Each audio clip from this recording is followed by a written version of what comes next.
Vamos a la palabra del Señor. Acompáñenme, Mateo, Evangelio de Mateo.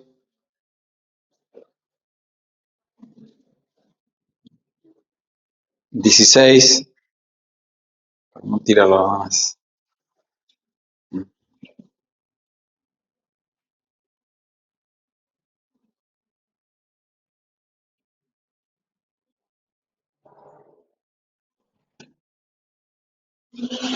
Mateo 16, del 13, versículo 13.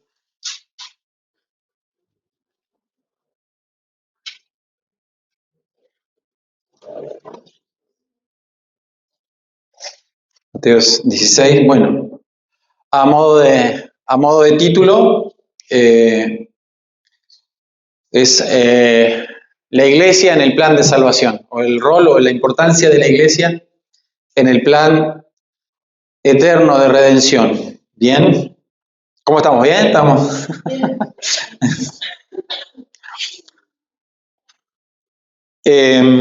¿Lo tienen, hermanos? Bien.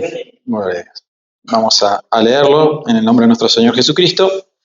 Viniendo Jesús a la región de Cesarea de Filipo, preguntó a sus discípulos, diciendo, ¿quién dicen los hombres que es el Hijo del Hombre?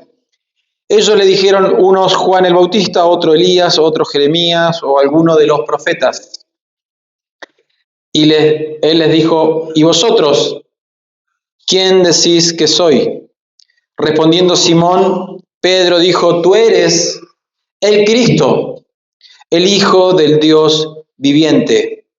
Entonces le respondió Jesús, bienaventurado eres Simón, hijo de Jonás, porque no te lo reveló carne ni sangre, sino mi Padre que está en los cielos. Y yo también te digo que tú eres Pedro, y sobre esta roca edificaré mi iglesia, y las puertas del Hades no prevalecerán contra ella. Amén. Oramos, Señor, nos encomendamos en este momento a la enseñanza de tu palabra, a esta verdad gloriosa que ha sido leída frente a nuestros ojos y nuestros oídos. Señor, pero entendiendo que es tu palabra. Señor, intentamos a través de esta enseñanza poner el lugar de la iglesia, el rol de la iglesia en el lugar que tú le has dado, ni más ni menos. Y entendemos por tu palabra que todo lo que tú estás haciendo hoy lo haces también por intermedio de la iglesia, por intermedio de hombres y mujeres que hemos sido redimidos por gracia, para poder, Señor, llevar el Evangelio, para poder ser el Evangelio visible al mundo, porque entendemos que los incrédulos no ven un edificio, no ven un templo, no ven primeramente una institución, ven a hombres y mujeres, Señor, que han sido transformados por el poder de tu Evangelio. Y necesitamos, Señor, hoy entender y comprender la pureza de tu iglesia, la verdad de tu iglesia, el llamamiento de tu iglesia y lo importante que es ella, Señor, en lo que tú estás haciendo. Gracias, Señor. Te adoramos, te exaltamos y te damos a ti toda la honra y toda la gloria. En el nombre de Jesús. Amén. Amén. Bueno, último tramita. ¿Sí? Una de las cosas que le compartí a Tincho que intentamos o vamos a intentar trabajar un poco este año es un poco lo que es eclesiología. Bien, hay una realidad, ¿no? Frente a la escasez que tenemos hoy en nuestros púlpitos, frente a la escasez que hay de la palabra y del Evangelio, otra cosa que ha quedado relegada y ha quedado, digamos, distorsionada es la imagen o el concepto que nosotros tenemos de la iglesia de Cristo. ¿Bien? Y es por eso que muchas personas, incluso cristianos, al desconocer esta preponderancia y esta importancia que Cristo le da, hermanos, la iglesia no es el plan B de Dios. La iglesia no es el plan B. No dijo, bueno, ya que los judíos, bueno, la iglesia siempre estuvo en el plan de Dios. ¿Bien? La iglesia ha estado, como lo dice la Escritura, en el plan y propósito eterno Hablando de la iglesia no es una institución humana, sobre todas las cosas. Hay institucionalidad, sí, o una organización, bien. La iglesia no es un edificio, la iglesia no es un servicio de 2 horas. La iglesia es mucho más. Ahora, ¿qué lleva a que a veces no podamos entenderlo y tener la visión que intentamos con esto? Tengamos la visión que Dios tiene de su iglesia. ¿Para qué? Para que podamos amar a su iglesia como Cristo la ama. Hermano, ¿hay algo en lo que Cristo se identifica en la Biblia? ¿Qué encuentran ustedes en la Biblia que Cristo se identifica?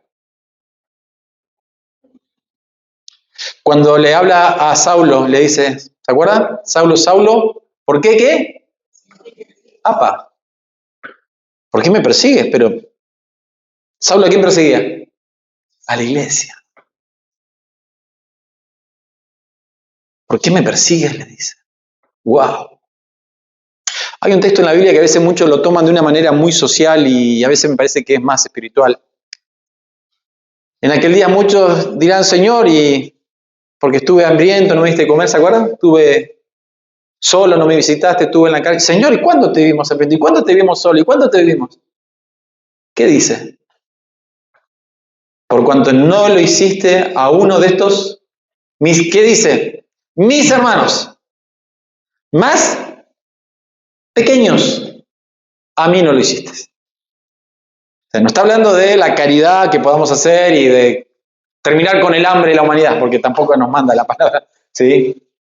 Pero dice, ustedes, a los pequeños, a mis hermanos, ¿sí? Pocas veces Jesucristo hablaba de sus hermanos. Y en un momento dice, ¿quién es mi madre? ¿Quién es mi padre? ¿Quién es mi hermano? Todo aquel que hace... Acá hay algo tremendo con respecto a esta palabra. Cristo se identifica neta y puramente con su iglesia. Y es lo mismo con la esposa. Háganle algo a mi esposa, me lo están haciendo a mí, ¿o no? Y vamos a saltar como... ¿O no? O alguien se va a quedar de brazos cruzados si sale afuera y un asaltante le quiere robar. ¿Se va a quedar uno? Es mi esposa. Entonces, hemos perdido como iglesia, esto a nivel general lo estoy diciendo, ¿no? Sin entrar en detalle, hemos perdido de vista el lugar que la iglesia ocupa en el plan de Dios. Ahora, ese desconocimiento, ¿qué termina teniendo? Consecuencias. Somos lo que pensamos. Por ende, al no mirar a la iglesia como lo que realmente es, el lugar que Dios le da, el peso que tiene, el amor que Cristo da, cómo se identifica a Cristo en su iglesia y la labor. Yo le hago una pregunta, ¿alguien se convirtió acá porque un ángel le predicó? ¿Quién le predicó? Alguien de la iglesia. O sea, Cristo ahora utiliza a su iglesia como un medio, como un instrumento. En otras palabras, el mundo no ve a Cristo, ¿el mundo a quién ve? A su iglesia. Y esto es tremendo. Más allá que nuestra salvación es individual, pero nuestro llamamiento, por eso, ¿qué tenemos acá? La revelación de Jesucristo, de quién Él era.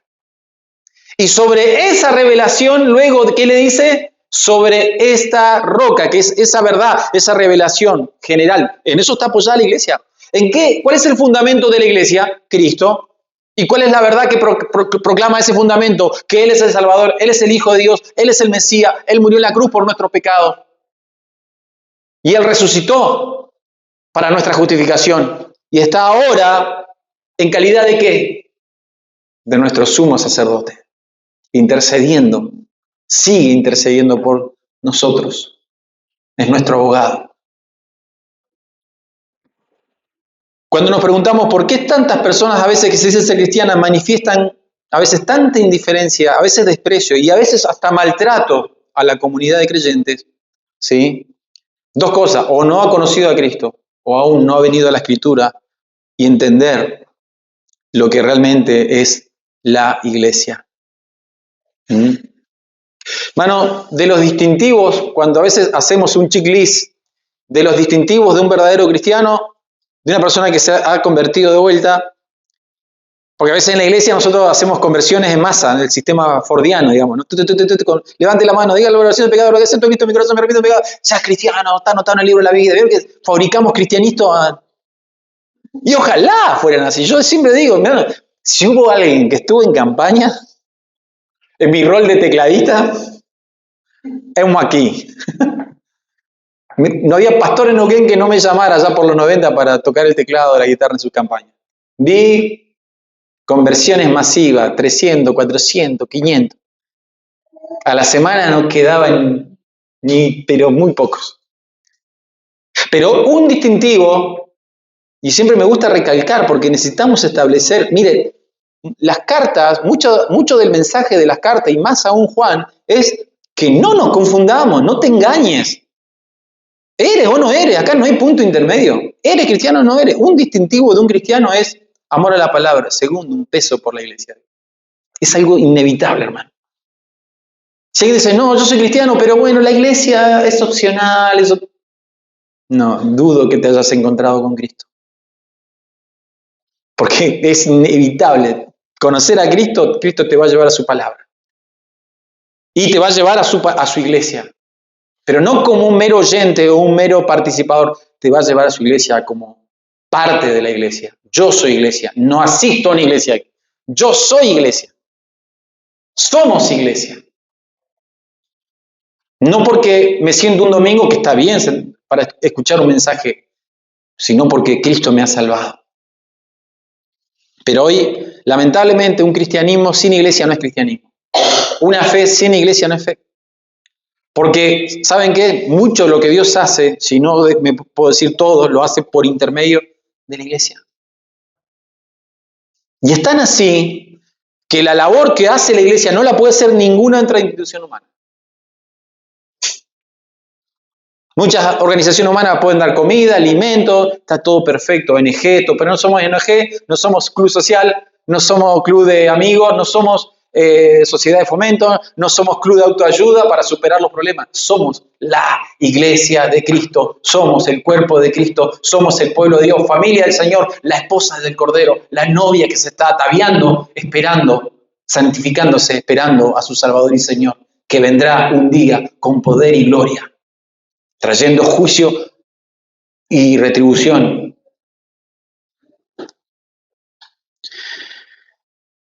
La iglesia nace de la verdad revelada de quién es Cristo. Jesucristo le pregunta a sus discípulos y aparece el vocero oficial, ¿sí? Y acá la declaración que hace el apóstol Pedro es una revelación tremenda, gloriosa.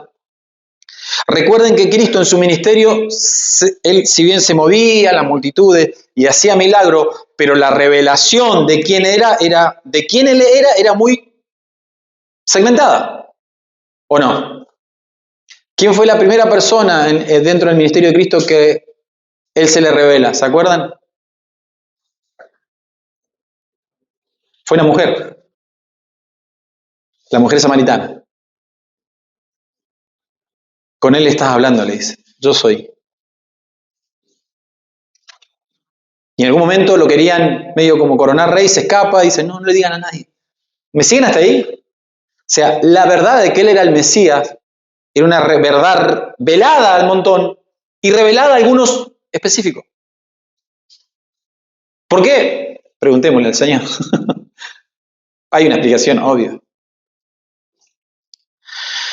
Entonces, acá comenzamos, ¿no? Y acá encontramos la primera palabra eclesía, que conceptualmente, una palabra en griego quiere decir, ¿sí? La comunidad, ¿sí?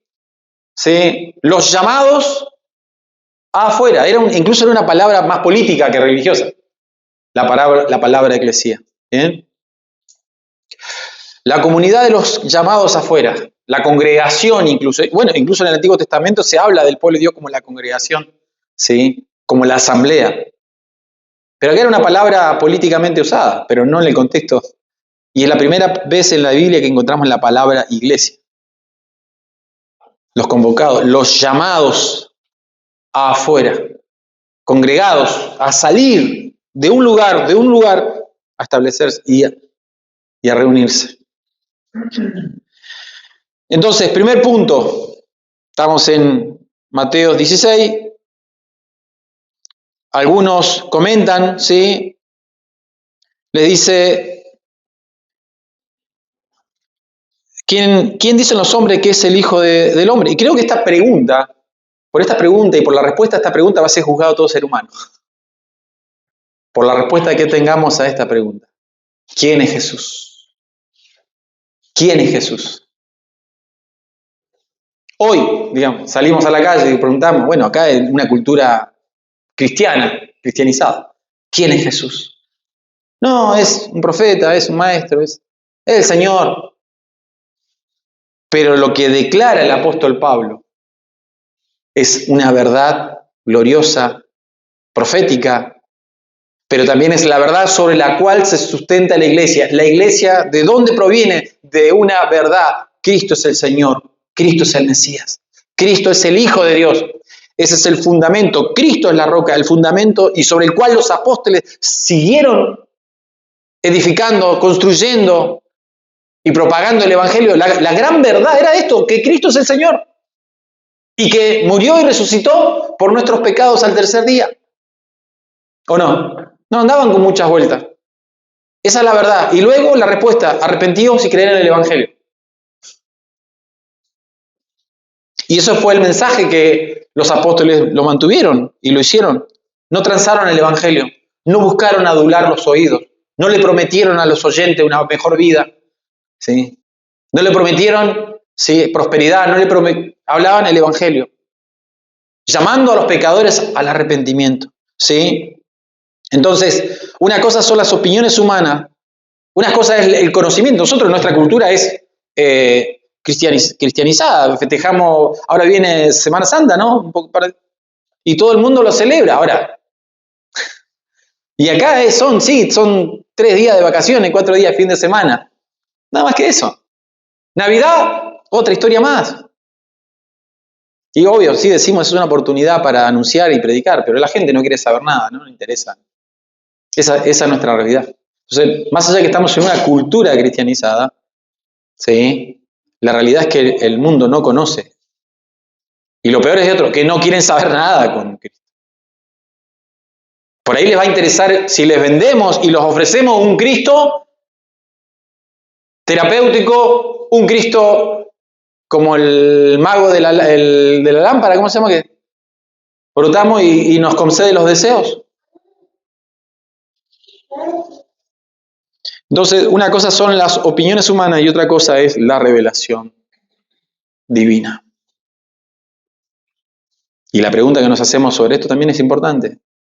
¿Cuál es el Cristo que yo estoy profesando? ¿El Cristo cultural? ¿El Cristo religioso?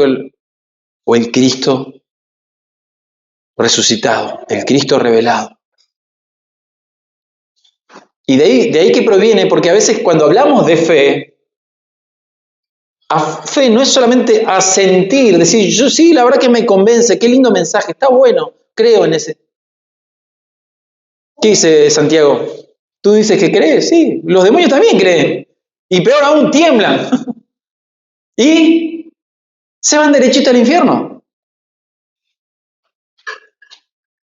Todo lo que hagamos, toda nuestra vida, pero el fundamento de la iglesia, que es valiosa, es gloriosa, es importante, comienza con esta revelación. Cristo revelado en nuestras vidas. En otras palabras, conocida a Cristo, si es así, gloria a Dios. Pero que se evidencie con nuestra vida, con nuestras palabras.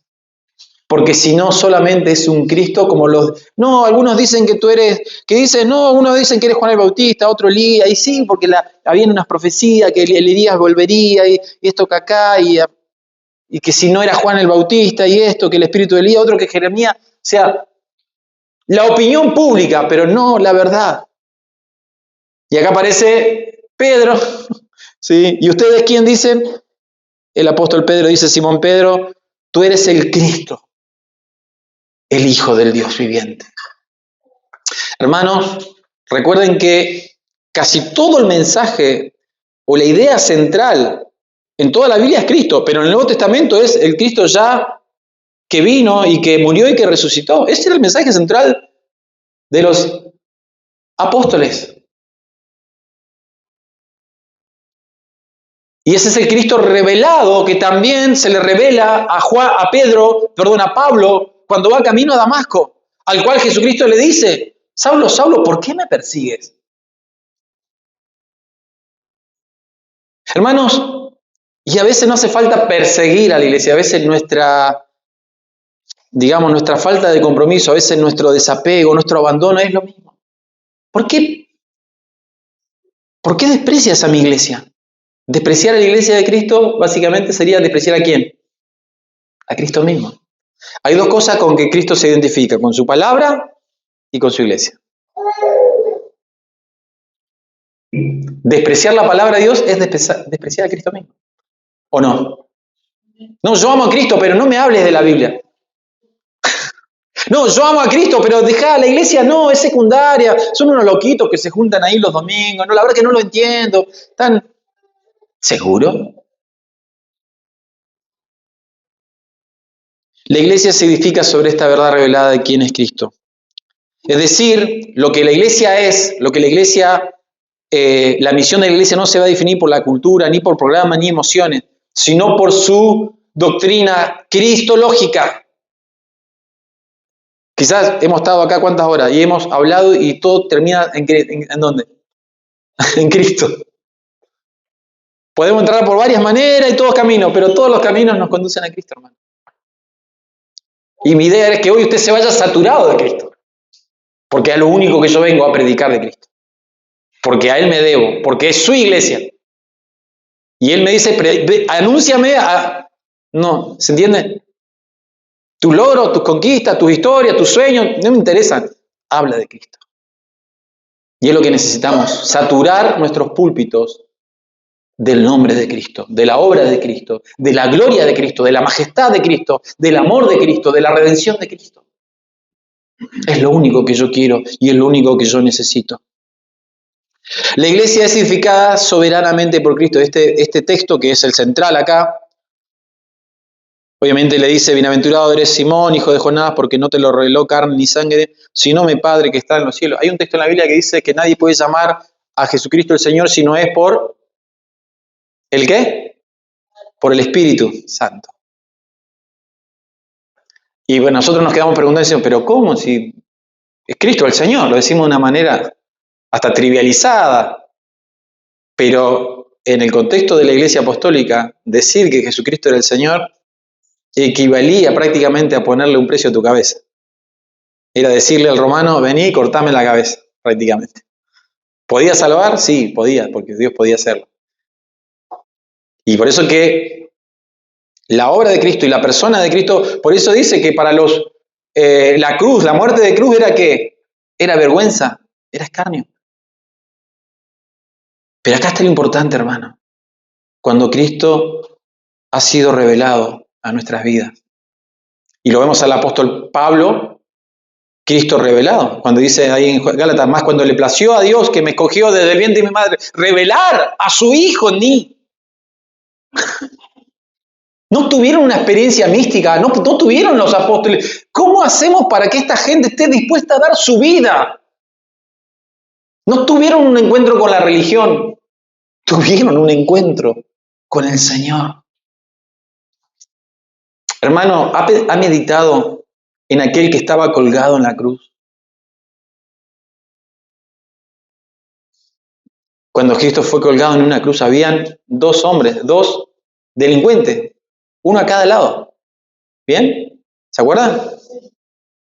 Uno se burló, el otro creyó. Yo le hago una pregunta, lógicamente humano: ¿era posible que una persona creyera en un Salvador siendo colgado de la forma más vergonzosa y maldita que podía existir para un judío? Acá está siendo Cristo revelado, un hombre colgado en la cruz. La última forma en la que alguien creería en un Señor y Salvador, se está siendo colgado conmigo. ¿Me entiende? No hay forma en la lógica que se pueda comprender si no es Cristo revelado.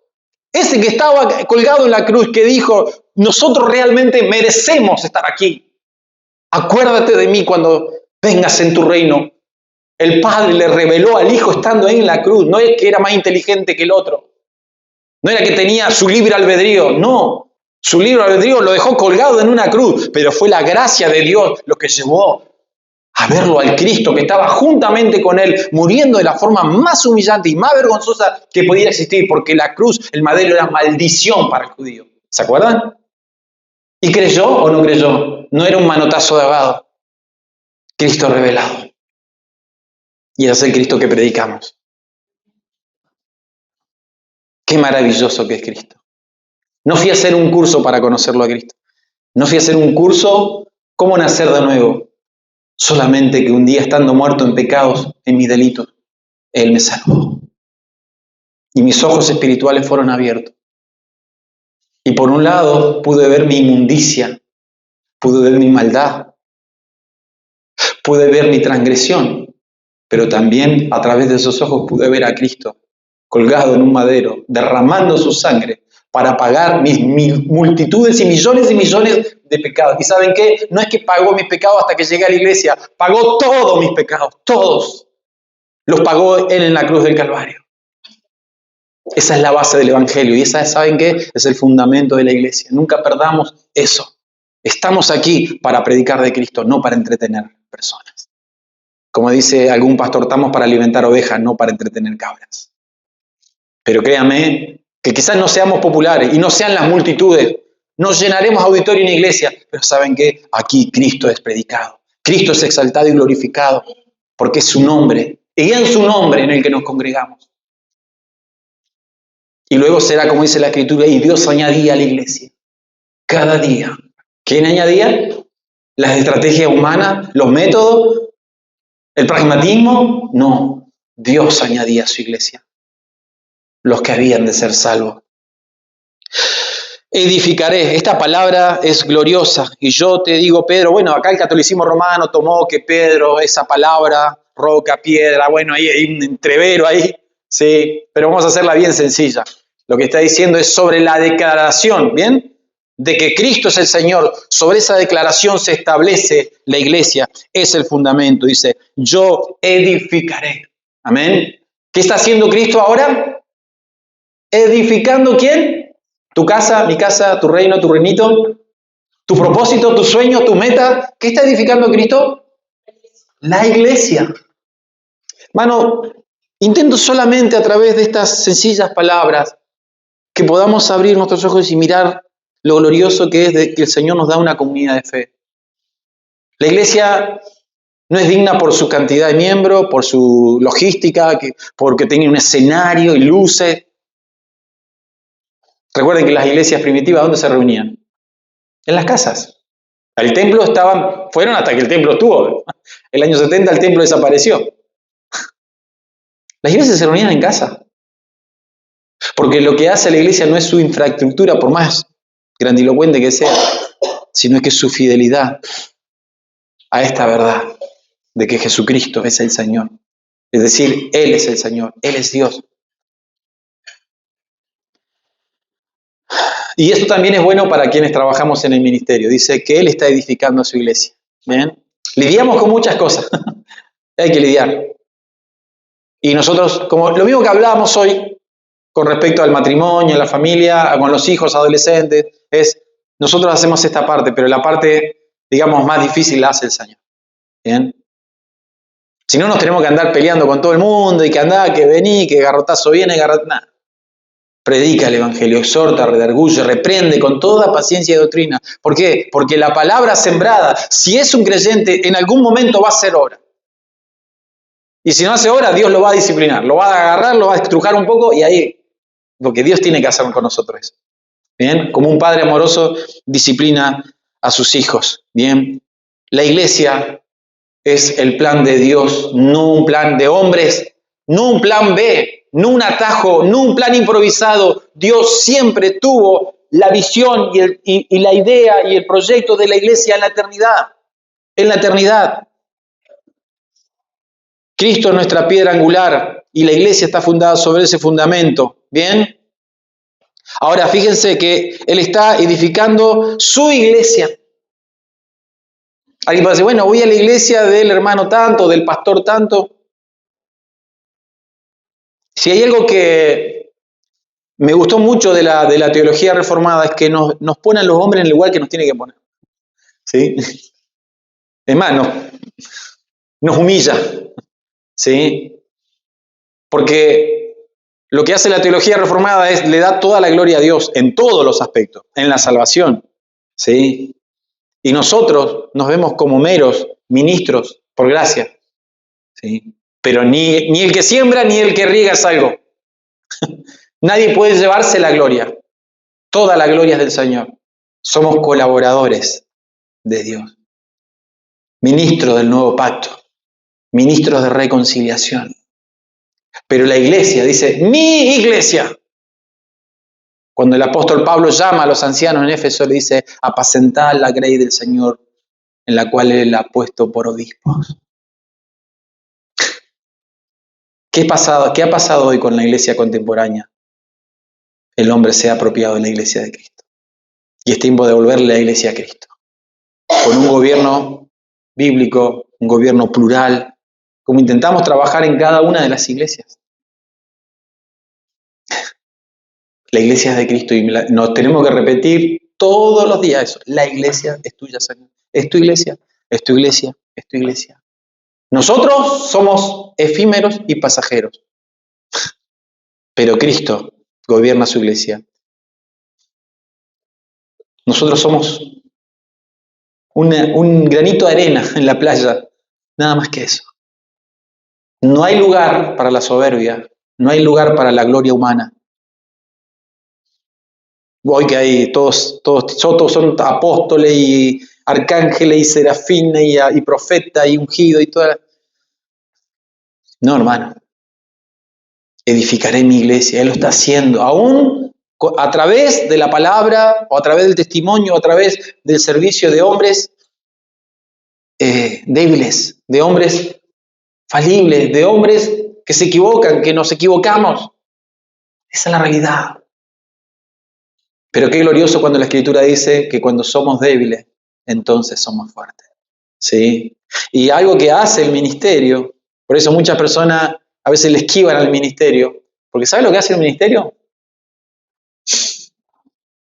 Te pone en una condición,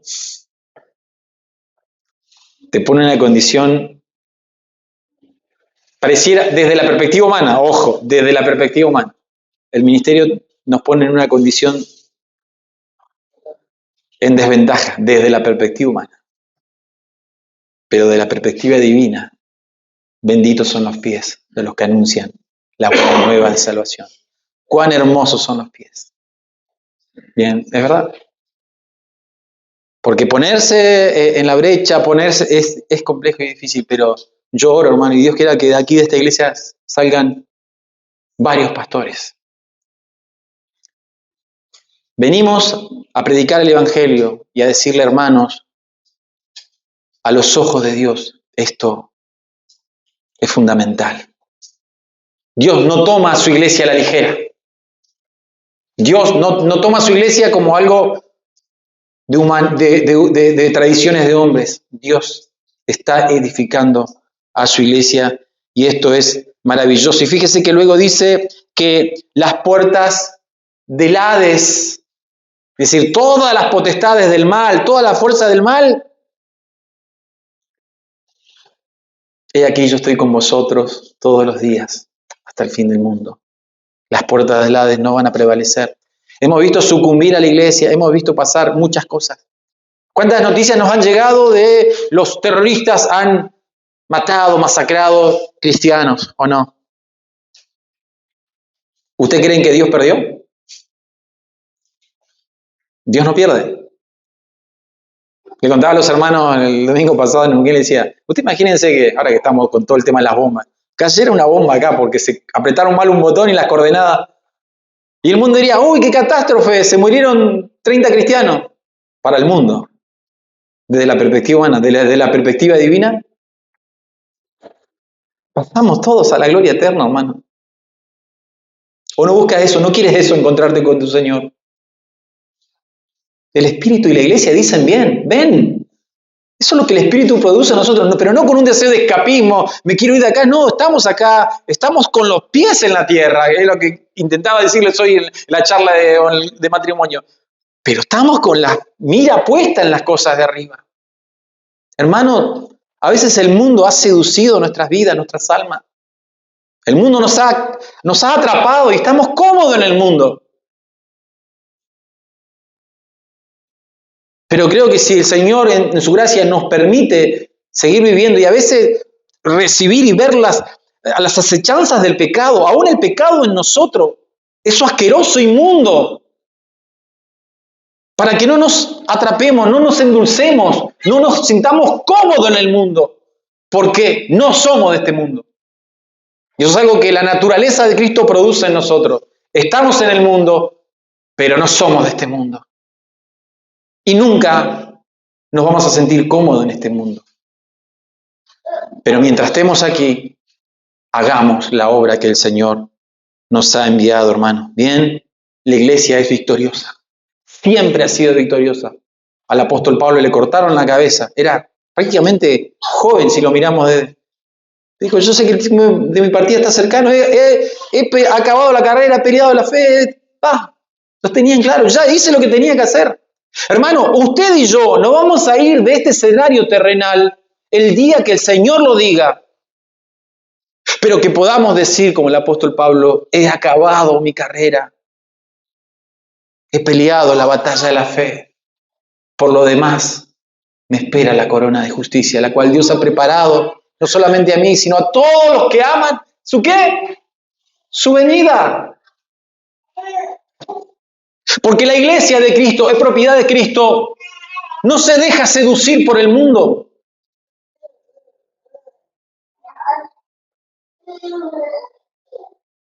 Una de las iglesias en Apocalipsis, tú tienes fama de que estás vivo. ¿Y estás qué? Muerto.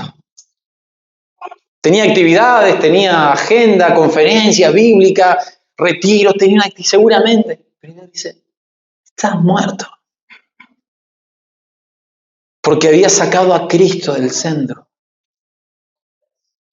Y mi llamado como pastores iglesia de Cristo, miremos a Cristo, vengamos a su palabra, despojémonos de todo peso de inmundicia y de pecado y de maldad. Examinémonos.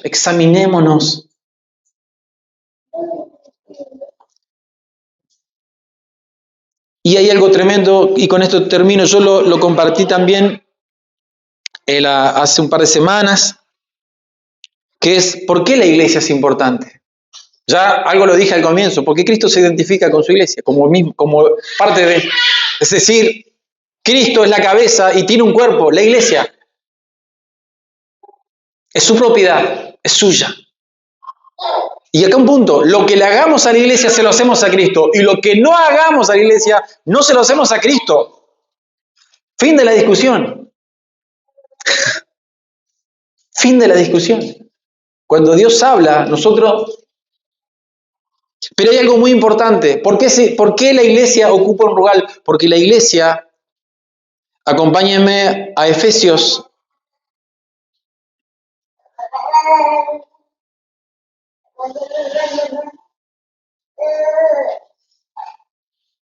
Efesios 3.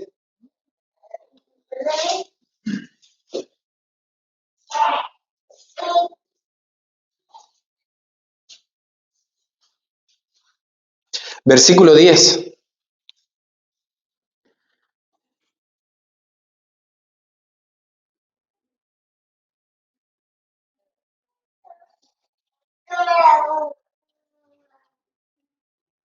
Está hablando cuál era la misión de él como apóstol, pero era la misión que él transmitía a la iglesia. Ellos transmitían, era como que esto te encargo también, que busques hombres fieles, que enseñen. O sea, todo lo que ellos hacían era traspasarlo. Y Efesios 3 dice, para que la multiforme sabiduría de Dios sea ahora dada a conocer por medio de ¿quién? De la iglesia. ¿A dónde? ¿A quién? A los principados y potestades en los lugares celestiales. ¿Conforme a qué? conforme al propósito eterno. No dice propósito que arrancó cuando, no, pero que Israel falló, bueno, arranquemos con la iglesia. Dice, no, conforme al propósito eterno, dice acá. ¿Qué significa eterno? Eterno. Claro, o sea, cuando incluso, claro, pero es algo que no tiene, sí, incluso la vida desde antes de los tiempos. Bien, en la eternidad. Conforme al propósito eterno que hizo en Cristo Jesús, Señor nuestro. Todo esto de la iglesia es en Cristo. Fuera de Cristo, nada. Bueno, como dice un conocido presidente, ¿no? Fuera de la ley, como dice, dentro de la ley todo, fuera de la ley. Bueno, acá diríamos, dentro de Cristo todo, fuera de Cristo nada. Dentro de Cristo todo, fuera de Cristo no hay nada. Ahora, fíjense, esto es lo que los teólogos llaman el propósito cósmico. Y esta palabra cósmico suena media, ¿sí? Media rara, media... El propósito cósmico de la iglesia. Para que la multiforme sabiduría... ¿Qué es multiforme? Muchas formas, exactamente. De muchas maneras, muchas caras, muchas aristas, variado, de muchas maneras. ¿Qué cosa? La multiforme, ¿qué? Sabiduría de Dios. ¿Cuál es la sabiduría de Dios revelada ahora a través de la iglesia? ¿Cuál es esa sabiduría? El Evangelio. La palabra de Dios. Cristo. Si leemos un poquito atrás, el apóstol Pablo habla del misterio que estaba escondido y que ahora ha sido revelado. ¿Cuál era ese misterio? ¿Cuál era el misterio revelado? Que ahora de ambos pueblos Dios hizo uno solo. Ese es el misterio. Mano, esto, los judíos, Pablo, Pedro, Señor, le dice, anda a predicarle a Cornelio, Hechos 10, anda a predicarle a Cornelio. No. ¿Qué no podía hacer un judío? Un judío no se podía ni sentar a tomar un mate, porque un gentil era inmundo. ¿Qué decía un judío cada vez que oraba? Gracias, Señor, porque no soy ¿qué? Ni gentil ni mujer. En la cultura judía, los gentiles servían de combustible para mantener la llama del infierno. Imagínense el concepto que tenían. Ahora ese misterio se abre y Pedro es el primero en predicarle a los gentiles. El primer gentil en escuchar el evangelio de boca de un apóstol fue Cornelio. ¿Pero qué decía Pedro? No, Señor, esto es inmundo. Le muestra en visión. Y Dios tiene que tratar. Y acá el apóstol Pablo dice, ¿este misterio cuál era? Lo tienen en el versículo 6. Sencillo, que los gentiles son coherederos y miembros de un mismo cuerpo. No tiene Dios dos cuerpos. No tiene Dios dos planes de salvación. Hay un solo plan de salvación. Hoy que está con toda esta situación, yo amo al pueblo de Israel. En un buen sentido, me encanta Israel todo. Pero yo no puedo decir, sí, son hijos de Dios. O sea, ¿se puede ser hijo de Dios negando al Cristo? Yo no veo otro plan. Todo el que niega al Cristo, niega, ¿qué dice? Al Padre. El que no honra al Hijo, no honra al Padre. Fácil, toma 2, 4. Pero hoy tenemos el sionismo en la iglesia, la banderita de Israel y todo eso. Es un desconocimiento garrafal. Entonces Dios tiene dos esposas. Entonces Dios tiene dos planes de salvación. Entonces Dios tiene dos pueblos. Eso es una herejía. Dios tiene un solo plan de salvación. Dios tiene un solo pueblo. No ha dejado Dios a su pueblo Israel de ninguna manera. No. Dios sigue salvando. Los primeros cristianos, ¿de dónde eran? Judíos. Entonces Dios no ha desechado a su pueblo.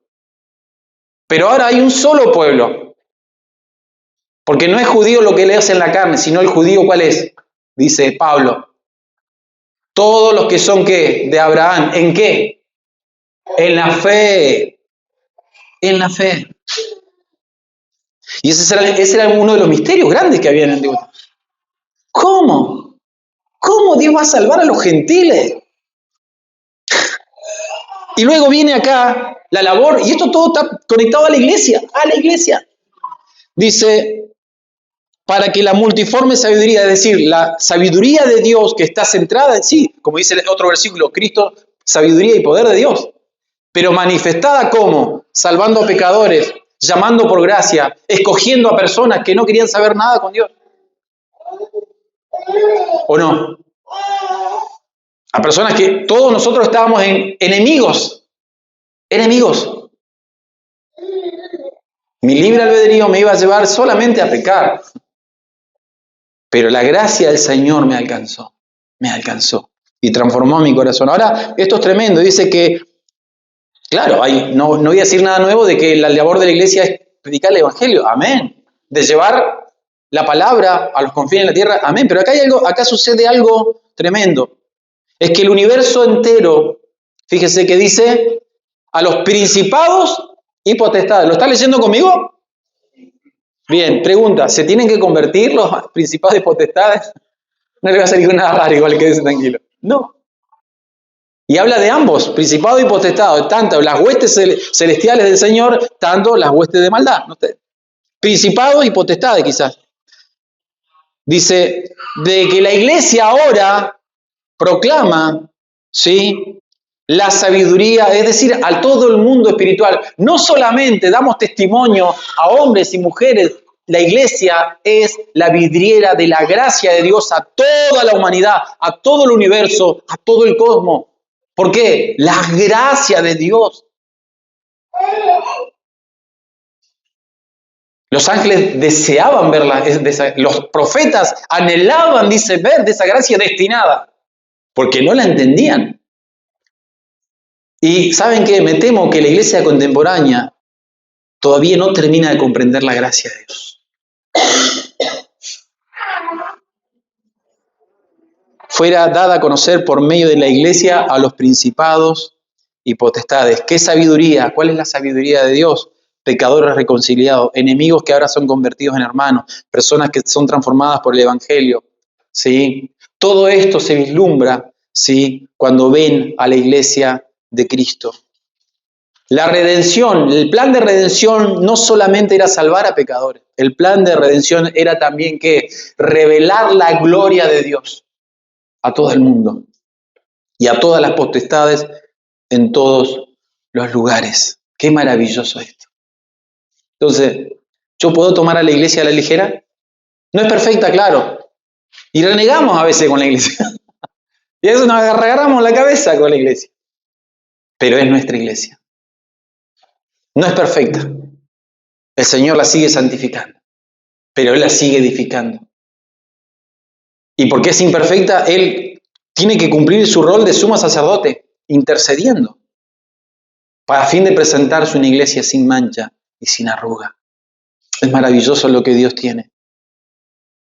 No se sienta como un fanático religioso, ni como, dele gloria a Dios, que no solamente nos salvó y no solamente nos llamó, sino que también nos dio una hermosa familia en Cristo. Hermano, yo lo comparto esto porque yo sufrí mucho con la iglesia. La padecí mucho a la iglesia, es verdad. Y me agarraba la cabeza y decía, ¿esto es iglesia? Obviamente después de ver un montón de cosas que hoy hablábamos, ¿no? Pero entendí que la iglesia de Dios no es perfecta. Pero si encontramos una iglesia bíblica, si encontramos una iglesia donde Cristo sea glorificado y el Evangelio sea fielmente predicado, hermano, aférrese, agárrese ahí. No son muchas, ¿eh?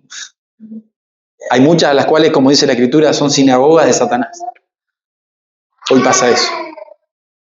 Y amamos a nuestros hermanos bautistas, pentecostales, hay muchos, Dios tiene pueblo en todos lados, no somos exclusivos de nadie, ¿sí? Pero si por la gracia del Señor podemos discernir, esto es el Evangelio, aquí se predica el Evangelio, aférrese, comprometámonos, sintámonos parte y seamos parte de lo que Dios está haciendo esta generación, que es maravilloso. Se los compartí al comienzo. Latinoamérica está siendo bendecida por la palabra del Señor. ¿Y saben qué? Detrás de esto no es una moda teológica, acá no hay un súper ungido. Vamos a decir como dijo Lutero. ¿Saben lo que dijo Lutero cuando estaba, algunos dicen que estaba tomando una cerveza como buen alemán? ¿Sí? Y le dijeron, mirá Lutero, todo el desastre que dejaste en Europa y que acá, dijo, yo no hice nada. La palabra de Dios lo hizo todo. Y eso es lo que a mí me consuela, hermano, ver cómo la palabra de Dios sigue abriendo los ojos, sacando las vendas, liberándonos de una religión humana, vacía, de obras, y encontrar el Evangelio y la gracia, hermano. Esto es maravilloso. Sintámonos privilegiados, sintámonos dichosos. Mire que la hemos pasado, hermano, la hemos pasado. No puedo escribir un libro de experiencia, ¿sí? Pero el Señor nos ha guiado y hoy hay una comunidad hermosa aquí. Esto es maravilloso. Denle gloria al Señor, es maravilloso. En Neuquén hay otra hermosa comunidad, en Cipolletti seguramente, en Roca hay otra hermosa comunidad de hermanos bíblicos, en fin, sí. Es maravilloso lo que el Señor nos permite. Somos parte de lo que Él hace, pero es su iglesia y Él la edifica. Amén. Oramos, Señor, gracias por tu verdad, por tu palabra. Te amamos, Señor. Y si te amamos es porque tú nos amaste primero, Señor. Nada podríamos hacer si no nos fuera dado del cielo, Señor. Nada podríamos hacer. Hoy podemos dar testimonio de tu verdad, de tu palabra. Señor, oramos por esta hermosa ciudad de Catriel, Señor. Señor, creemos que aún tienes pueblo en esta ciudad. Señor, oramos por las diferentes iglesias, los diferentes pastores, aquellos que humildemente, incluso hasta desconocidos, pero creemos que aquí hay, Señor, pastores fieles, que aunque quizás tengan otro conocimiento, otra manera, pero Señor, fielmente predican tu palabra. Oramos por ellos, por cada iglesia de esta ciudad, Señor. Por aquellos que han perdido el rumbo, por aquellos que han perdido el evangelio, por aquellos lugares donde ya Cristo no ha sido predicado y entronado, Señor, llámalos, atráelos al arrepentimiento. Muéstrales tu verdad, como lo hiciste con nosotros, Señor. Gracias, Señor, porque en esta ciudad tu palabra va a seguir corriendo y siendo proclamada. Señor, levanta de aquí, Señor, obreros fieles. Señor, oramos para que envíes obreros, Señor, porque a la verdad la mies es mucha, Señor, y aún faltan obreros, Señor. En este tiempo, Señor, que esta ciudad pueda ser bendecida por la comunidad de creyentes, por esta iglesia, por la palabra y el testimonio de tu pueblo, Señor. Señor, te adoramos a ti. Gracias por este hermoso domingo, Señor. Quizás en nuestro físico agotado y cansado, pero en nuestro ser interior, Señor, se ha renovado, Señor. Que tu palabra siga obrando en cada uno de nosotros al acostarnos, al levantarnos mañana. Que tu palabra siga, Dios mío, golpeando como ese martillo que golpea la roca, oh Señor. Y que podamos decir como Jeremías, Señor, me sedujiste. Yo tenía otra idea, tenía otras cosas, pero tú, Señor, fuiste más fuerte que yo, me sedujiste. Y ahora solamente quiero servirte, ahora solamente quiero ponerme en tus manos para predicar tu palabra, Señor, porque solo tú eres digno. Y nuestras vidas han sido compradas a precio de sangre y ahora te pertenecen a ti, Señor. Que esta iglesia siga creciendo. Guarda a Martín, guarda a Emanuel, guarda a cada una de las hermanos, a las hermanas, a sus esposas, a sus hijos, Señor. Al que está caído lo puedas levantar, oh Señor. El que está atribulado reciba gracia, socorro y auxilio. Al que está siendo tentado, Señor, obra, Señor, dale fortaleza para decirle no al pecado. Llámanos, Señor, día a día, tráenos a ti, a una vida pura, a una vida consagrada en tu verdad y en tu palabra. Gracias, Señor, gracias por todo lo que hemos podido hacer y vivir esta tarde, porque todo es para ti y es para tu gloria. Y solo tú eres digno, Señor, de recibir la alabanza en medio de tu pueblo. Te adoramos. Gracias, Señor. En tu nombre, oh Dios, en el nombre de Jesús. Amén.